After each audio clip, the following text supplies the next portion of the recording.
अब यहाँ पर समस्त गोपियां बड़ी दुखित हैं। देख करके जब मालूम पड़ा कि ये उद्धव जी कृष्ण भगवान के पास से आए हैं, विलाप कर रही हैं, अनेकों प्रकार से रुदन करने लगी और कहती हैं कि ये कन्हैया का भेजा हुआ मित्र है, ये भी बड़ा छलिया होगा, इसका भी भरोसा मत करो। जैसे उस छलिए ने 2 दिन का कह के गया और अभी तक वापस नहीं आया, वैसे इसका भी भरोसा मत करो। बातचीत करती हुई मधुमंगल, सिदामा, ये सब आकर के चारों तरफ से उद्धव जी के पास खड़े हो गए। पूरी रात्रि अपना अपना दुखड़ा सब सुना रहे हैं। गोपियां पूरी रात्रि रुदन कर रही हैं कि सच सच बताओ कन्हैया कब आएगा। सुबह कब हो गई, रात्रि कट गई, कुछ मालूम ही नहीं पड़ा।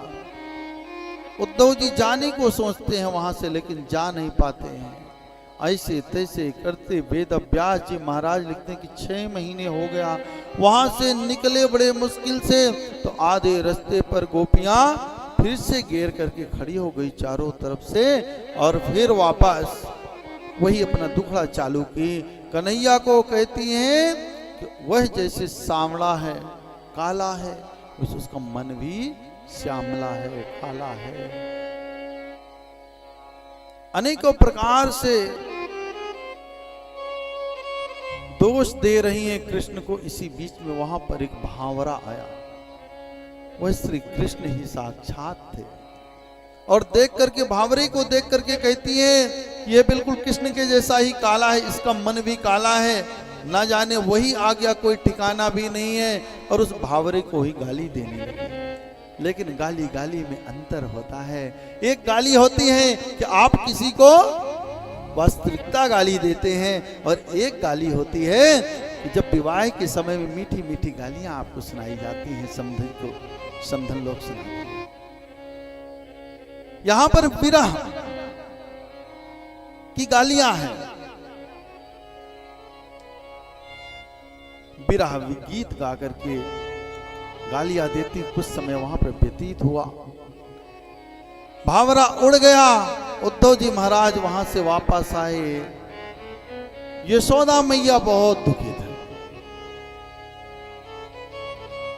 यशोदा मैया के मन में इतना विलाप है, इतना विलाप है। इस संसार में पहले भी आपको हमने बताया कि मां से ज्यादा कोई अपने पुत्र को नहीं मानता। जब गोपियों की ये हाल है, मित्रों की ये हाल है, तो माता की हाल क्या होगी। सोचिए, मां आपको एक ईंटा सिर्फ दे दिए जाए, ईंट, और झोले में बांध के भी तो हाथ में 24 घंटा पकड़े रहे, तो 24 घंटे में आपकी हालत खराब हो जाएगी। और हमारी देवियां माता अपने पुत्र को 9 महीने तक अपने कोख में, गर्भ में कैसे रखती है, और इसके बाद में कितना बड़ा दर्द सहन करने के बाद में, प्रसव पीड़ा सहन करने के बाद में बेटी को जन्म देती हैं।